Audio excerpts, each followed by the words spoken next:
Alain Duhamel, bonsoir. Bonsoir. Face à vous, pour redémarrer la semaine, Sophia Chikirou. Bonsoir Sophia, conseillère en communication proche de la France Insoumise. Pas de reconfinement pour l'instant. Emmanuel Macron a pris tout le monde à contre-pied vendredi. Même son Premier ministre, visiblement, et le ministre de la Santé. Le chef de l'État a le goût du risque, Alain Duhamel? Ah, oui, ça je crois que c'est vraiment dans son tempérament. Bon, moi j'appelle Emmanuel le hardi, alors c'est bien. Je pense qu'il est de nature audacieuse. Là, il faut se rappeler que pendant toute la semaine, on avait quand même entendu des membres du gouvernement, des conseillers scientifiques, etc., qui expliquaient que c'était indispensable, que c'était malheureux, mais que c'était indispensable de le faire, qu'on avait entendu la plupart des médecins qu'on reçoit dire la même chose, et que ça paraissait presque une évidence désagréable, mais une évidence.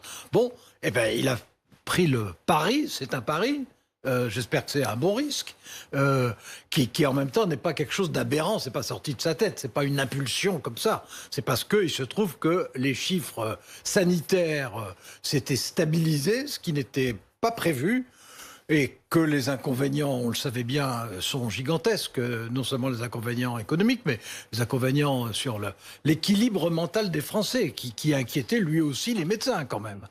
Et donc, il a pensé qu'on pouvait attendre, voir comment les choses allaient évoluer. Alors évidemment, si à la fin de la semaine, on est obligé de dire, finalement, on reconfine, ça serait embêtant pour lui, politiquement.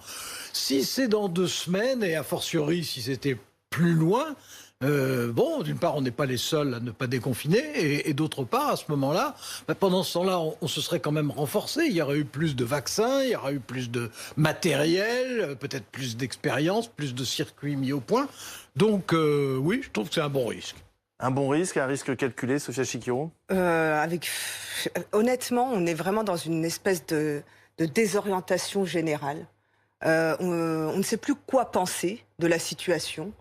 Moi, je vous dis franchement, quand on écoute les membres du gouvernement qui disent tout et son contraire, des chiffres un jour, le lendemain, sur la stratégie vaccinale, c'est un échec, un de plus. Je vous rappelle qu'il y a eu les masques, les tests, etc. La deuxième vague qui n'était pas anticipée, et puis finalement qui est arrivée, et puis maintenant il y a la 3e vague, et puis le cycle d'une épidémie, la c'est deuxième 4 vagues. La deuxième vague, non, elle n'était pas anticipée. Je vous rappelle, monsieur Duhamel, que je discute pas ça. Il l'a nié. Non, mais au Sénat, elle avait été niée par les représentants du gouvernement. Je ne discute pas ce point. Je voulais simplement dire que la deuxième vague avait été bien gérée, contrairement à la première qui avait été mal gérée. Ça dépend vraiment pour qui.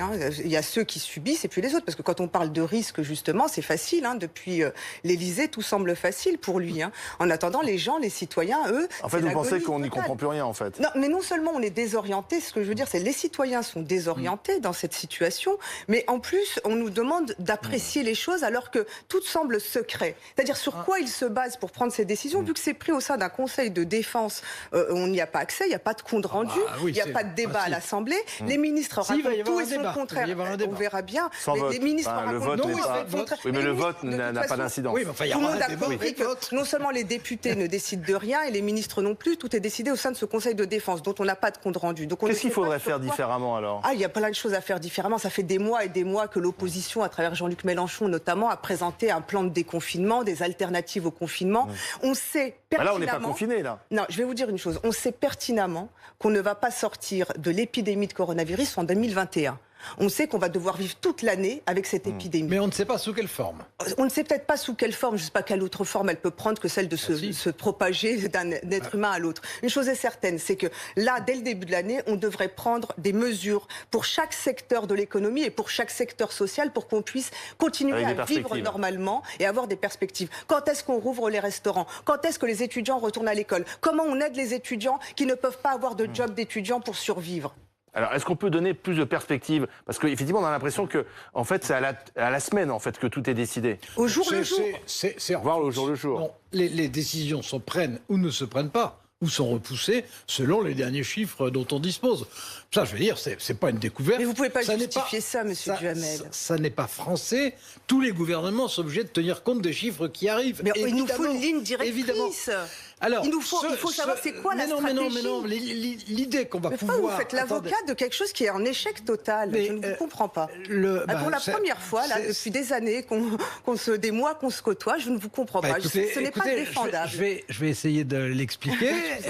Je ne vais pas espérer vous convaincre, mais j'expliquerai mon point de vue. Allez-y. Bon, je ne crois pas du tout qu'on puisse, dans les circonstances actuelles, avec ce type de pandémie, qu'on puisse planifier l'avenir en disant voilà, tel secteur, dans 3 mois ce sera ça. On n'en sait rien et on ne peut pas le savoir. Alors en revanche, ce qu'on doit faire, mais c'est ce qu'on fait, bien ou mal, ça on peut en discuter, mais c'est de soutenir chaque secteur qui est en difficulté particulière, c'est-à-dire malheureusement beaucoup de secteurs, et de faire de plus en plus attention, ce qui n'était pas le cas au départ, Ce sont des aux conséquences mentales. Mais enfin, on rien n'a est, été anticipé, sauf rien. à être ce que vous êtes peut-être, devin. Si on n'est pas devin, moi je ne suis pas devin, on ne peut pas dire voilà ce que sera la pandémie dans 6 mois. Écoutez, je vous assure qu'il y a des mois de cela.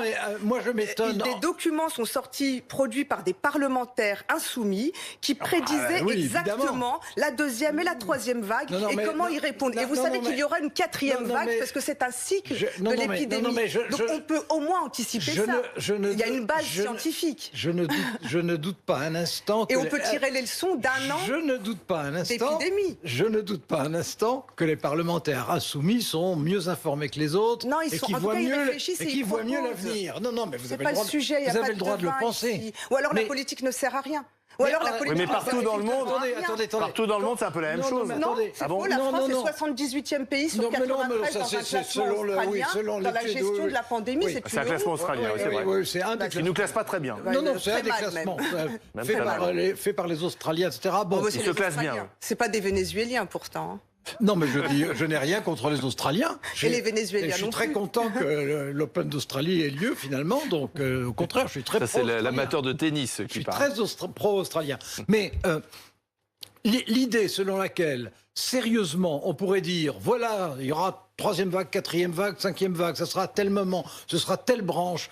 Non, ce qu'on fait, c'est il n'y a pas d'alternative. C'est Thatcher. Attendez, on fait du pansement. Mais c'est pas possible de faire du pansement pendant encore un an. Mais le monde entier fait ça. Vous allez détruire ce pays avec ces stratégies-là. Détruire tout le monde. Les gens n'en peuvent plus. Hier soir, c'était une honte ce qui s'est passé à Paris. Écoutez. Les contrôles. Mais bien sûr, c'était une honte absolue. Ce qui est extraordinaire, c'est que vous ayez l'air suffoqué par le fait que hier soir, les gens étaient soulagés hier soir. D'être 135 € d'amende pour être bloqué dans un embouteillage. Alors ça, c'est autre chose. Les gens étaient soulagés de ne pas être confinés. De ne pas être confinés. Alors, c'est évident. Vous dire une chose. Et alors, en ce qui concerne les amendes, bien fait pour eux.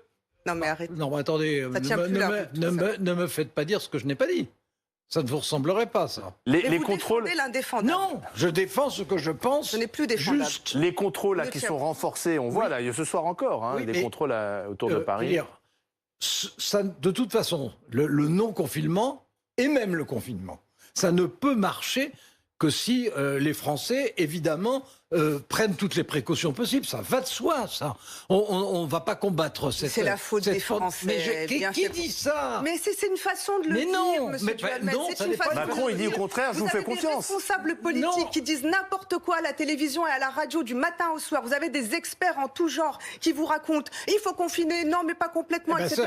On ne sait plus où se situer. Les citoyens sont désorientés. Vous avez une opposition qui propose des alternatives à cette situation. On ne va pas être confiné, reconfiné toute l'année. Ça va durer tout 2021. On n'en sait rien. On le sait d'avance. Ça fait un an. On va tirer les leçons de cette première année d'épidémie ou pas? Et moi, ce qui m'étonne, c'est que dans cette affaire, il y a quelque chose que je trouve beaucoup plus inquiétant pour la suite et dont vous ne parlez pas, alors que j'aurais cru que vous alliez plutôt en parler, qui est tout ce qui se passe en Afrique et dans une partie de l'Asie où ils n'ont aucun moyen pour combattre la pandémie et où ils courent des risques bien pire encore. Ça sera l'objet d'une autre... Qui sont mieux classés que nous dans le dernier. Ça sera l'objet d'un autre débat. Merci Alain, merci Sophia. Tiens, vous citiez votre livre, Emmanuel Le Hardi. Ça illustre bien le débat actuel. Alain Duhamel, Emmanuel Le Hardi, voilà, chez l'Observatoire. Merci à tous les deux.